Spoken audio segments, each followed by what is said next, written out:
থেকে আকাশ বাতাস দর্শককে প্রমাণ করতে হয় সে দর্শক না সামনে থাকবে তার মজা লেগেছে কিনা দর্শক করে সেটা জিজ্ঞেস করা হয়। নারীদের সিগারেট খাওয়া নিয়ে আপনাদের যত রকমের প্রশ্ন চলে আসে। পুলিশ ধর্ষকদের ধরতে পারে না, মব ঠেকাইতে পারে না, চোর ধরতে পারে না, কিন্তু ওই মিছিলে ঠিকই তারা বাধা দেয়। স্বরাষ্ট্র উপদেষ্টা জাহাঙ্গীর আলম, তুমি অযোগ্য, অপদার্থ, তুমি পদত্যাগ করো। এরা শয়তান। সার্জিস আলমের তার গলা শুনলে মনে হয় পৃথিবীর ব্যাগ লড়ে যাবে, উঠে যাবে, এই ধরনের।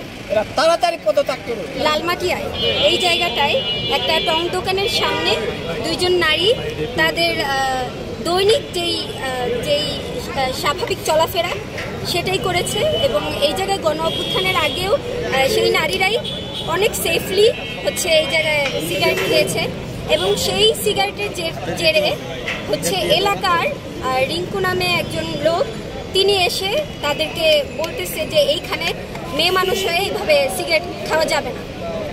আমরা জানি যে সিগারেট হচ্ছে একদম সবার জন্যই হার্মফুল, কিন্তু যখন একটা নারী করে তখনই হচ্ছে এটা মানে খারাপ বিষয় হয়ে যায়, কিন্তু পুরুষ মানুষ করলে খারাপ বিষয় হয় না। তো সেই ক্ষেত্রে ওদেরকে তারপর হচ্ছে মোরাল পুলিশিং তো করছেই, তারপর হচ্ছে ওদেরকে যখন সে বলছে যে আমি তো এখানে সবসময় খাই, তো আজকে খাইলে সমস্যা কি, তারপর ওকে হচ্ছে বেশ্যা বলে গালি দেওয়া হয়, তারপরে হচ্ছে সে হচ্ছে ফাইট ব্যাক করে। তো এইভাবে করতে করতে তার উপরে একটা এলাকাবাসী নিয়ে একটা মব লিঞ্চিং করা হয় এবং তাকে মারধর করা হয় এবং পুরুষ মানুষ নারীর উপরে আঘাত হানে এবং হচ্ছে সেই সময় পুলিশও এসে সেই জিনিসটা নিয়ন্ত্রণ করতে পারে নাই। পরবর্তীতে পুলিশের কাছে যাওয়ার পরেও হচ্ছে বিষয়টা হচ্ছে মানে সালিশিভাবে মীমাংসা করার জন্যই আমাদেরকে পরামর্শ দেওয়া হচ্ছিল। আমরা জানি যে এই ধরনের সেন্সিটিভ জায়গায় হচ্ছে নারীর যে কোনোভাবে একটা মব লিঞ্চিংয়ের মাধ্যমে মানুষের প্রাণও যেতে পারত। এই সময়ে স্বরাষ্ট্র উপদেষ্টার যে আইন শৃঙ্খলা বাহিনী যে গণ অভ্যুত্থানের পরে নারীর ধর্ষণ হচ্ছে, খুন হচ্ছে, ছিনতাই হচ্ছে, এই ধরনের কোনো রকমের কর্মকাণ্ডে স্বরাষ্ট্র উপদেষ্টার কোনো রকমের মানে আমরা কোনো রকমের সফলতা দেখি নাই, ব্যর্থতাই দেখেছি। ক্রমাগত এই ব্যর্থতাই আজকে হচ্ছে লালমাটিয়ায় হচ্ছে নারীর উপরে এই নির্যাতনটার একটা কারণ হয় এবং সেই জেরেই আমাদের একটা দাবিতে আজকে আমরা স্বরাষ্ট্র উপদেষ্টার পুষ্পতলিকা দাহ করব এবং এই দাহের মাধ্যমেই আমরা একটা দাবি জানাবো। সেই দাবি হচ্ছে স্বরাষ্ট্র উপদেষ্টার আমরা পদত্যাগ দাবি করছি। পুলিশ রাষ্ট্রের একটি রিপ্রেজেন্টেটিভ হিসেবে আমাদের নিরাপত্তার জন্য কী করছে, আমাদের আন্দোলন ঠেকানো ছাড়া তারা কী করছে, স্বরাষ্ট্র উপদেষ্টা যদি পদত্যাগ না করে তার জাস্টিফিকেশনটা কি? সে যে বললো যে নারী পুরুষ সবাই সিগারেট খাওয়া বারণ, একবারও তো এই মব ভায়োলেন্স নিয়ে একটা কথাও তো তিনি বললেন। এত বড় একটা দুর্ঘটনা, মানে দুর্ঘটনা বলবো না, এত বড় একটা ক্রাইম হলো, 40 জন মানুষ এভাবে মব ভায়োলেন্স হলো, সেটা নিয়ে স্বরাষ্ট্র উপদেষ্টার কোনো বক্তব্য নেই কেন? তাহলে তার দায়িত্বটা কি? তার দায়িত্ববোধ যদি নাই থাকে তাহলে তার পদত্যাগ অবশ্যই করে ফেলা উচিত। এটা সিগারেট নিয়ে না, এবং এটা নারীদের শরীর নিয়ন্ত্রণ করা নিয়ে এবং এই রাষ্ট্রের যেই নারী বিদ্বেষী সংস্কৃতি এবং যেই মব ভায়োলেন্সের সংস্কৃতি, সেটা। ঢাকা বিশ্ববিদ্যালয়ের ছাত্রলীগের নেত্রী বা আওয়ামী লীগের নেত্রীদেরকে বের করা হয়, তারপরে হচ্ছে ছেলেরা তাদের হল থেকে তাদের নেতাদেরকে বের করার সাহস করে। আপনারা দেখেন প্রতিটার সময় আন্দোলনের মেয়েরা ছিল সঙ্গে, দেখতে পাচ্ছি সমানে মেয়েদেরকে কর্নার করে দেওয়া হচ্ছে, মেয়েদের কোনো অবদান কোথাও যেন নাই। আমি খুবই দুঃখের সাথে বলতে চাই আমাদের উপদেষ্টা দুজন নারী আছেন, আমাদের শ্রদ্ধেয় ফরিদা এবং মেজো আনাপা, তারা কি নিজেদের নিরাপত্তা পেয়ে দেশের আপামর নারীদের নিরাপত্তা দেওয়ার কোনো প্রয়োজন মনে করছেন না?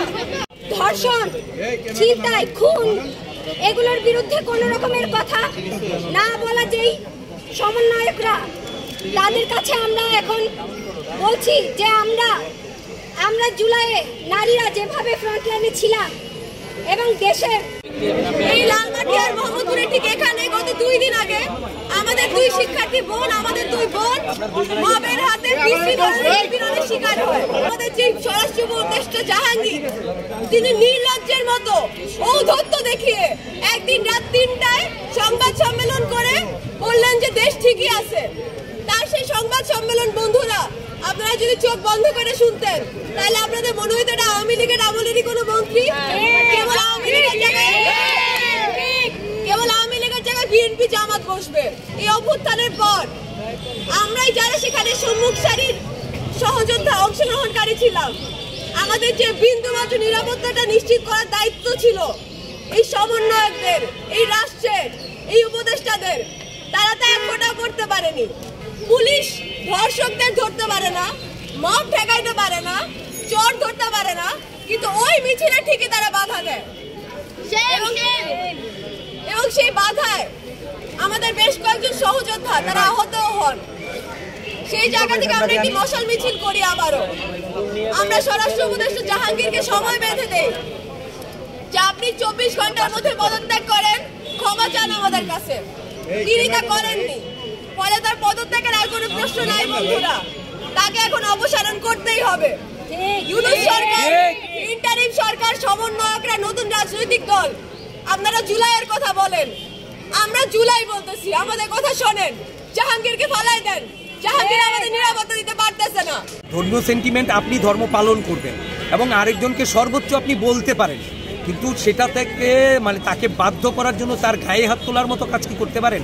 তাকে যা তা অসভ্য ভাষায় গালিগালাজ করা, তাকে যা তা বলে গালিগালাজ করা, সেটা কি আপনি করতে পারেন? একজন আপনি ধর্মীয় মানে স্কলারদের কাছে জিজ্ঞেস করেন যে এইটা করতে পারে কিনা। একজন স্মোক করছিল না, এমন না যে মেয়ে দুটো ওখানে একা স্মোক করছে, ওখানে যাওয়ার কোনো সমস্যা। একটু জোরে বলেন। মানুষ এখানে স্মোক করে, এখানে চায়ের দোকান দিয়ে ভরা, অ্যাজ ইউ নো।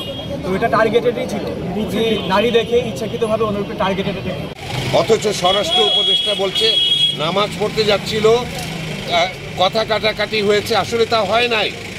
দুটো মেয়ে ধূমপান করছিল, চা খাচ্ছিল, তাদেরকে এইসব দুষ্কৃতকারীরা বেশ্যা বলে গালি দিয়েছে, যেটা দিয়ে ঘটনার সূত্রপাত সারা দেশের মানুষ জানে। তাহলে তার ইন্টেলিজেন্স কোথায়? স্বরাষ্ট্র উপদেষ্টা জাহাঙ্গীর আলম, তুমি অযোগ্য, অপদার্থ, তুমি পদত্যাগ করো। আমার কাছ থেকে বিশেষ একটা পুরস্কার আছে তোমার জন্য, ফ্রি একটা লাঠি, রিটায়ারমেন্টের লাঠি, সেটা আমি তোমাকে দিব। তুমি হাঁটতে পারবা, রাস্তায় ক্লান্ত হয়ে গেলে বসতেও পারবা। আমার কাছ থেকে নিয়ে যাও।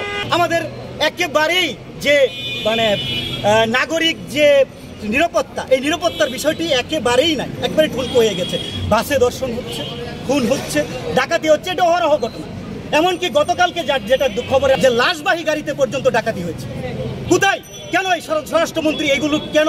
আমরা কি এই অভ্যুত্থান পরবর্তী এরকম বাংলাদেশ চেয়েছিলাম? আমরা সাধারণ মানুষ তো এই ধরনের বাংলাদেশ প্রত্যাশা করি নাই। আমরা চেয়েছিলাম একটা বৈষম্যহীন, শোষণমুক্ত সমাজ। সেই লক্ষ্যেই এই অভ্যুত্থান সংগঠিত হয়েছে। অথচ আজকে দেখছি আমরা মেয়েদের বিরুদ্ধে বিষোদ্গার করা হচ্ছে। এরা শয়তান, এরা দেশের কাজ করবে না, এরা শুধু খালি এই মারধর করে, লুটপাট করে করবে, আর মানুষের সাথে আতঙ্ক ব্যবহার করে। এরা গোলা বরবরে সার্জিস আলমের তো গোলা শুনলে মনে হয় পৃথিবীর ব্যাগ লড়ে যাবে, উঠে যাবে। এই ধরনের এরা তাড়াতাড়ি পদত্যাগ করবে, আর না হয় ক্ষমতা ছাড়ে দেবে।